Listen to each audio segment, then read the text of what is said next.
Alors nous sommes arrivés d'Af Kouf Lamed Tet de Bava Batra pour le Shabbat 16 Sivan. Il nous restait 3 dernières lignes, donc nouvelle Mishnah, donc Kouf Lamed Het Amud Bet. Matnitin, nouvelle Mishnah, donc Ha'av Tolesh Uma'achil Lecholmi Shiyotse. Nous sommes dans le cas où un père, donc, il a donné un cadeau, par exemple un terrain à son fils ou un autre, et c'est-à-dire il pourra donc le prendre à la fin de sa mort, mais pour l'instant, durant la vie du père, le père il peut encore manger les fruits. Alors la Mishnah nous dit ici, dans ce cas-là, le père il peut manger, donc accueillir tous ces fruits-là, et il peut il peut donner à qui il veut, il n'y a aucun problème. Maintenant, si maintenant le père il a accueilli par exemple une grosse quantité après les niftar, ce qui a été cueilli, ça s'appelle appartenant au père. Il va donc en héritage, ça va donc en héritage à ses enfants, mais pas exclusivement à celui à qui il a pris le terrain. C'est seulement, c'est ce que la Gemara va dire maintenant, si le père il a laissé des fruits cueillis, encore attachés à la terre, après sa mort, le fils ou l'autre qui va donc prendre ce cadeau après la mort du père, il prend tout ce qu'il y a dedans avec les fruits qui sont encore attachés. C'est pour ça que la Gemara a dit Talouch in mehubbar. Là, la Gemara pose une question. Est-ce qu'on va dire, comme on a dit ici dans la Mishnah, ceux qui est talouch cueilli, donc le père il a cueilli, celui-là il va aux héritiers. Mais mehubbar, mais les fruits qui restent encore attachés au sol, ça va pas aux héritiers. Ça va à celui à qui le père a donné le terrain. Est-ce qu'on va dire cela? Alors la Gemara objecte, pourtant il y a une braïta qui dit Shamin et amhubbarin la loqeah. On parle là-bas de quelqu'un qui a donné justement un terrain à son fils. Et le fils, qu'est-ce qu'il a fait? Il a vendu le terrain. Donc durant la vie du père. Et donc quand il a vendu le terrain durant la vie du père, c'est-à-dire que l'acheteur il a acquis uniquement le fonds, il ne prendra effet donc cette acquisition qu'après la mort du père. Et voilà que maintenant le père il est niftar, et quand il est niftar, il y avait des fruits qui sont attachés sur le terrain, et la braïta là-bas dit on va évaluer combien il y a des fruits, même qui sont attachés donc sur les arbres, et eh bien, l'acheteur, il va les rembourser à celui donc à qui revient le terrain, c'est-à-dire au fils. Alors, tu vois bien que même ceux qui sont attachés au sol, eh bien, ils n'appartiennent pas à celui qui a eu le terrain, mais à ceux, donc aux héritiers. Alors, là, m'a dit la kasha, donc il n'y a pas de question. Pourquoi? Kan bifno, kan be'aher. On a dit, dans le cas, c'est différent. Dans les cas de la Mishnah, on parle donc que quelqu'un il a donné à son fils. C'est pour ça que quand quelqu'un il a donné à son fils de son vivant, alors les fruits qui restent sur le terrain attachés au sol après la mort du père, ils resteront chez le fils. Mais par contre, Ka'an be'aher. Et dans le cas de la braïta qui a dit, quand c'est justement on a dit un monsieur il a donné à son fils et le fils il a vendu à quelqu'un, là, évidemment, les fruits qui sont encore attachés au sol, on ne les donne pas à ce quelqu'un, à cet acheteur. Pourquoi?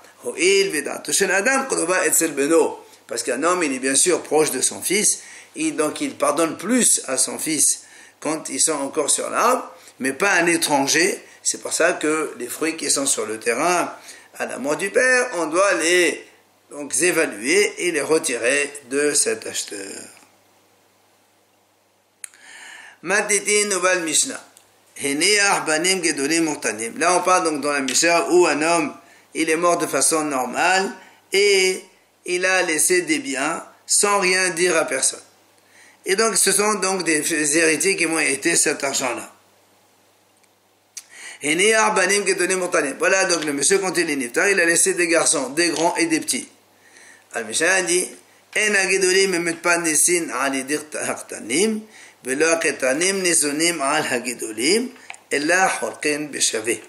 Mishnah nous dit que quand il y a des grands enfants et des petits enfants, les grands enfants n'ont pas le droit de prendre de l'argent de cet héritage commun pour aller s'habiller ou pour aller donc acheter des choses dont leurs besoins.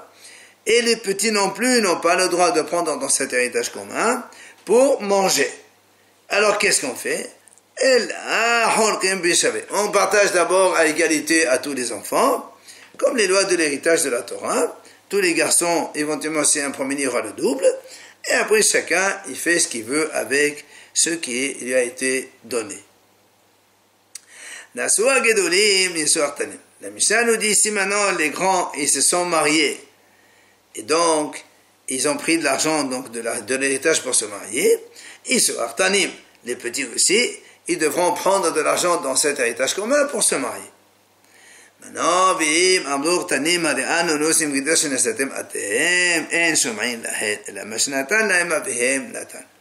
si maintenant, quand il est mort le père, il y a des enfants qui se sont mariés durant la vie du père, donc le père il a déjà dépensé pour eux. Alors ils viennent maintenant les petits qui ne sont pas encore mariés, ils leur disent à leurs frères, nous aussi on va prendre donc de l'héritage, donc la même chose ou à peu près, comme notre père vous a donné pour que vous mariez à vous. Là, la Mishnah dit non, ça on n'écoute pas. Ce que leur père leur a donné durant donc de son vivant, ça ne compte pas. Ici, on a l'héritage, on partage en commun. Deuxième situation, la Mishnah dit si maintenant le père qui est mort, il a laissé des filles, des grandes et des petites. Alors là aussi on dit la même chose. Donc les grandes filles n'ont pas le droit d'aller puiser dans l'héritage commun pour aller acheter donc soit de quoi s'habiller, etc. Mais et ni les petites non plus n'ont pas le droit d'aller puiser dans l'héritage commun pour aller acheter donc de quoi manger. Et là, puisque en cas où il n'y a pas de garçons, les filles elles vont partager donc l'héritage entre elles de façon égale. Et là aussi on dit la même chose. Si les grandes filles se sont mariées donc après la mort du père, mais de l'héritage commun, les petites aussi auront le droit à prendre de cet héritage de quoi se marier. Mais par contre,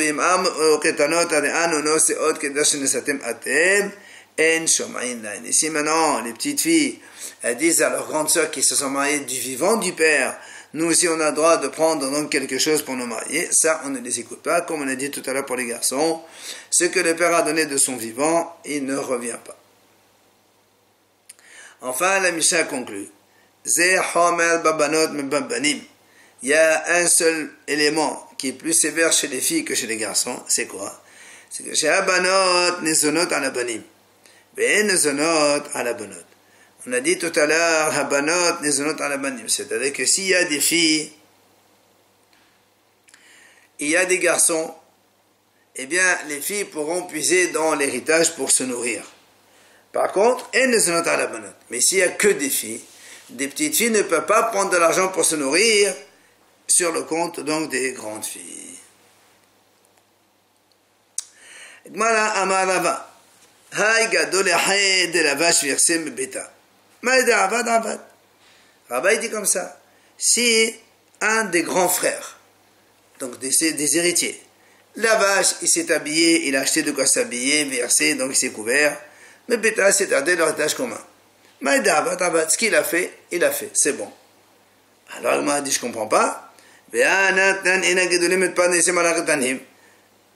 Dans la mission, on vient de dire maintenant que les grands garçons n'ont pas le droit de puiser dans l'argent donc de l'héritage commun pour aller s'habiller. Et toi, Rabat, tu me dis ce qu'il a fait, c'est bon. Alors la Gemara répond, Matnetin, Besharcha. La Mishnah a dit, en fait, la Mishnah parle là-bas que c'est un garçon.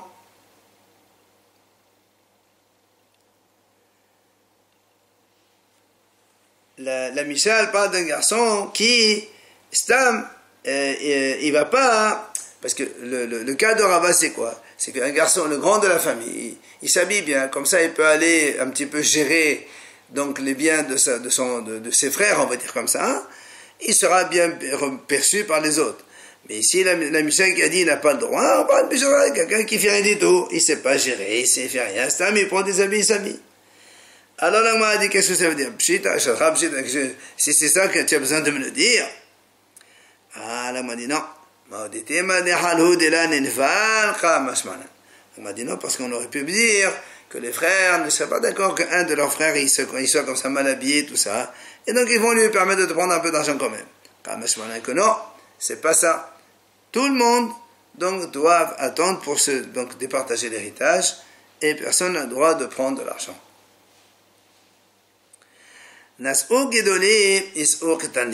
On a dit dans la Mishnah, donc si les grands se sont mariés, les petits aussi. Bien, ici, la Gemara dit, qu'est-ce que c'est ça?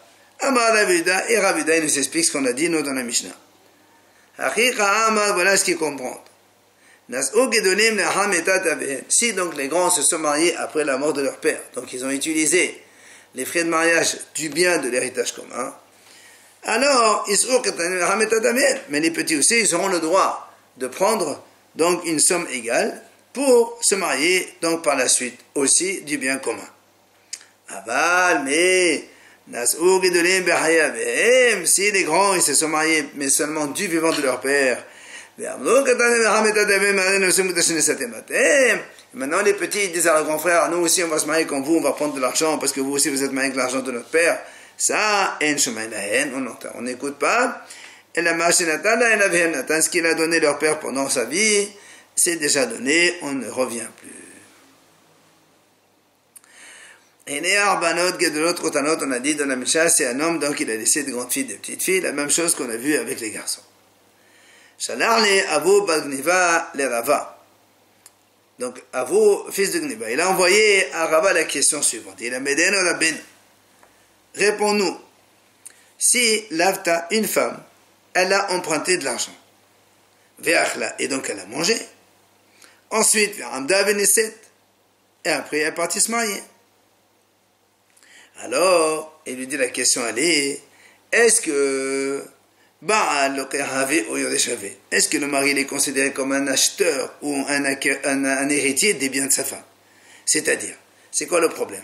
Est-ce que tu vas dire, c'est un acheteur, donc le mari acquiert les biens de sa femme. Et comme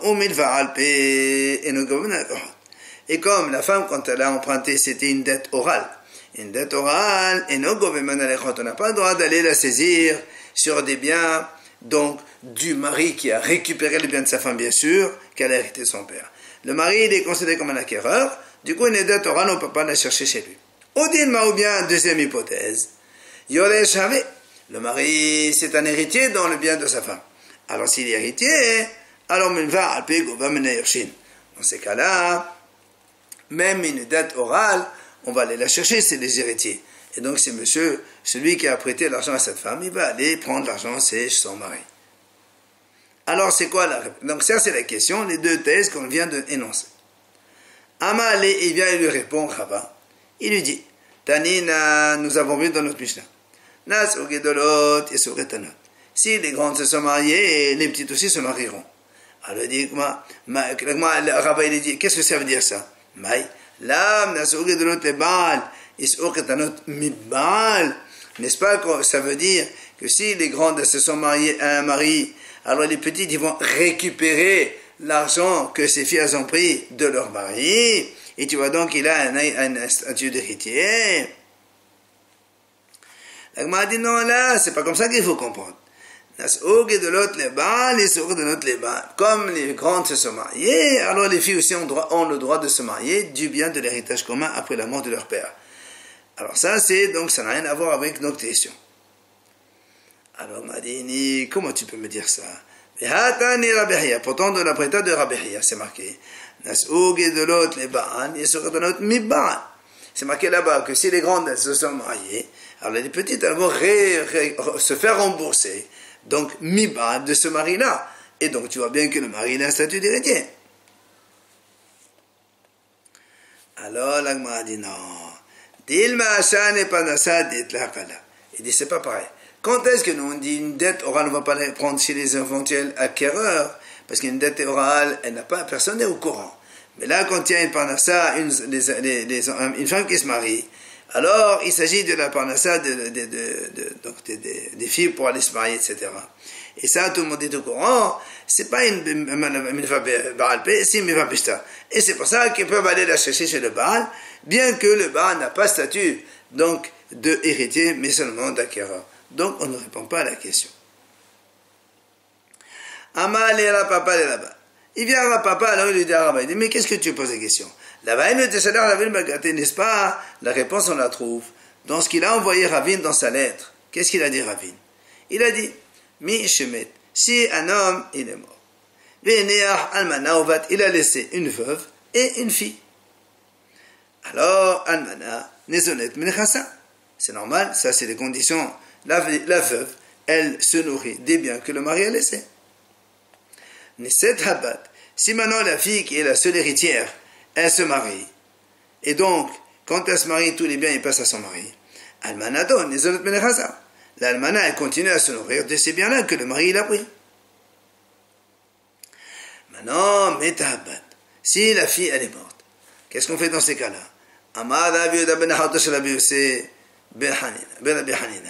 Il a dit donc Raviuda, le fils, le neveu de Rabbi Yuda ben Hanina, il a dit il y a eu une histoire comme ça avec moi.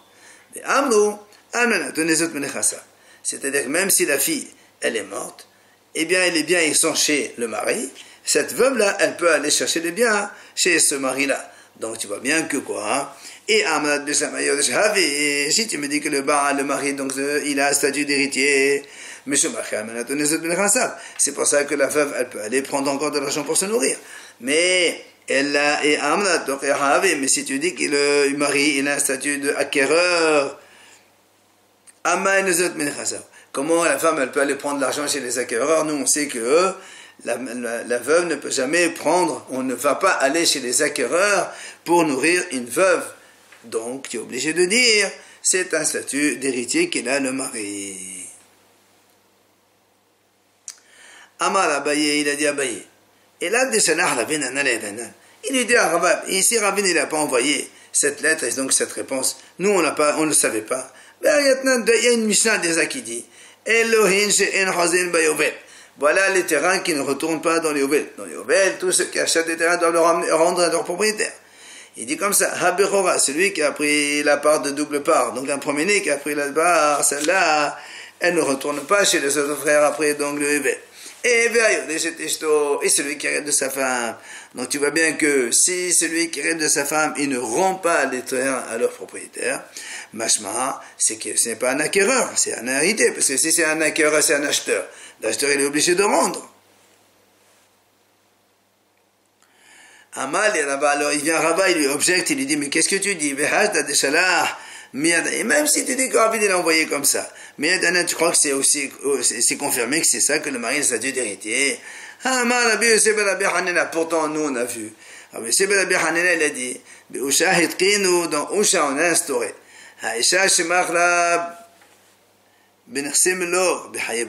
Si une femme elle a des biens, elle se marie, et donc le mari il a ce qu'on appelle un sémilogue, il profite de ces biens-là, mais les fonds ils resteront à la femme.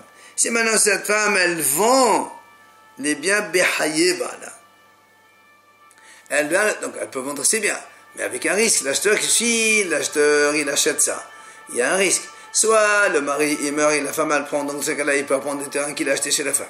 Mais si la femme elle meurt avant le mari, il a tout perdu, puisque le mari il va prendre. Alors on a dit, après la fille elle est morte,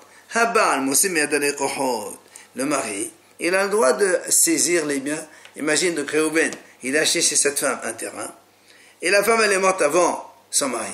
Le mari peut se retourner contre cet acheteur-là pour lui prendre les biens. Donc, tu vois bien que c'est le mari, il a un statut d'héritier, un acheteur et pas un héritier. Parce que si c'est un héritier, il ne pourra pas les saisir. Et là, c'est pour ça que la Gemara conclut. Amar Ravashi. Il dit Ravashi, en vérité, Baal et le mari, ça dépend. Les haramim lui ont donné un statut d'héritier ou un statut d'acquéreur, selon les cas. Et quoi, ça dépend de quoi? Là aussi bien, les haramim lui ont donné un statut l'un ou l'autre en fonction des cas. Et la Gemara va nous ramener les cas qu'on vient de citer. Premièrement, Gabé Yovel au sujet de Yovel. Puisqu'on a dit donc celui qui hérite de sa femme, il ne rend pas le terrain au Yovel. Alors on a dit, qui aurait effectivement pour ne pas, pour ne pas que le mari perde alors les Hachamim nous ont donné un statut d'héritier. Ils ne rendent pas le terrain au Yovel. Gabé de Rabbi Yosef Rabbi Hanina, au sujet de ce qu'il a dit Rabbi Yosef Hanina, que la femme qui a vendu les biens Milog alors que son mari est encore vivant et après elle est morte, le mari il a le droit d'aller reprendre ses biens. Hein. Là aussi, Hachamim ont donné un statut d'acheteur à ce mari-là, mais c'est d'aider pour ne pas que le mari y perde. Et c'est pour ça donc qu'il a un statut d'acquéreur premier avant ceux qui l'ont acheté derrière lui, et il va donc reprendre ses biens.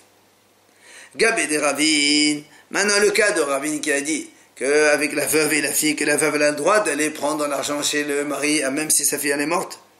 Mais là aussi, Hachamim ont estimé que la veuve, si on ne lui permet pas, si on considère le mari comme un acheteur, elle va perdre, elle pourra plus de quoi, donc elle aura plus de quoi manger et de boire, donc c'est une condition dans la Ketouba, que la veuve se nourrit des biens de ce mari après sa mort. Là aussi, Hachamim ont dit non, le mari il a un statut d'héritier. Donc la femme, elle va récupérer les biens chez lui. Ah, la Gemara dit, alors pourquoi dans le cas de la BEC qu'on a dit que si la femme elle a vendu des biens à des acheteurs et après elle est morte avant son mari, le mari il va aller récupérer et saisir les terrains chez les acheteurs, ben voilà, les acheteurs aussi ils vont perdre. Pourquoi tu vois que l'intérêt donc du mari? Alors la Gemara répond, là-bas, ce sont les acheteurs eux-mêmes qui ont fait des bêtises. C'est quoi?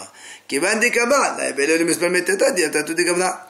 savais très bien que cette femme elle était mariée. Pourquoi tu achètes un terrain alors que le terrain il appartient à son mari? Donc c'est ton problème. Maintenant qu'elle est morte avant, tu as pris le risque, alors tu assumes.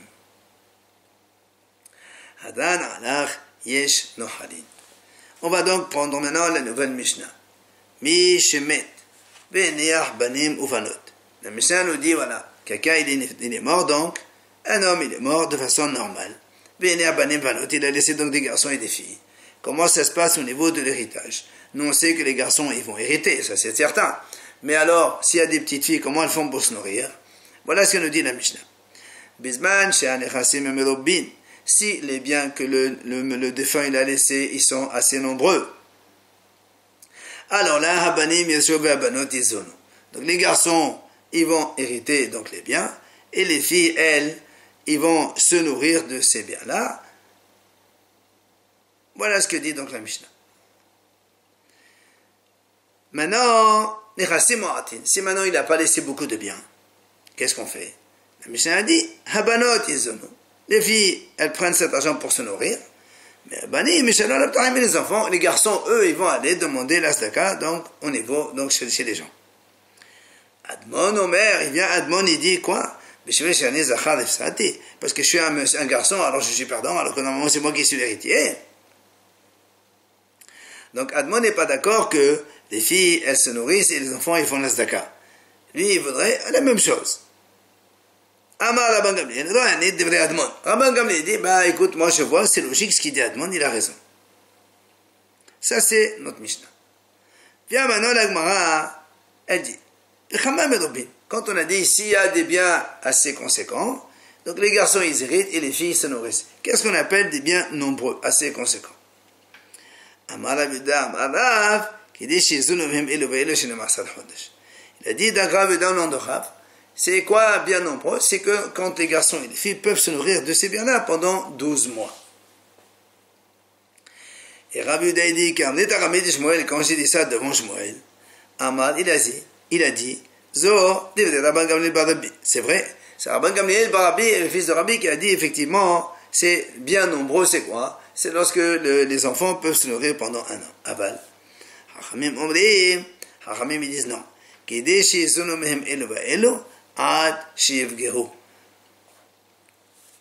dit, en fait, Hachamim ils disent comme ça, qu'est-ce qu'on appelle des biens nombreux? S'il y a de quoi nourrir, donc les nourrir les garçons et les filles, jusqu'à ce qu'ils atteignent leur majorité, c'est-à-dire les filles à 12 ans et les garçons à 13 ans. Et la Gemara ramène Itman Ami, et donc justement un enseignement qui est similaire, qui a Ravin Amar Rabbi Yochanan. Quand il est venu Ravin d'Israël, il a dit au nom de Rabbi Yochanan. Il a dit Rama Baba Hanan, Kol Shizonomem Elo Elo,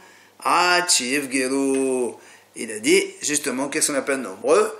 Donc quand ils peuvent se nourrir les garçons comme les filles jusqu'à ce qu'ils atteignent leur majorité. Hen merobin. Ça c'est quand ils sont nombreux.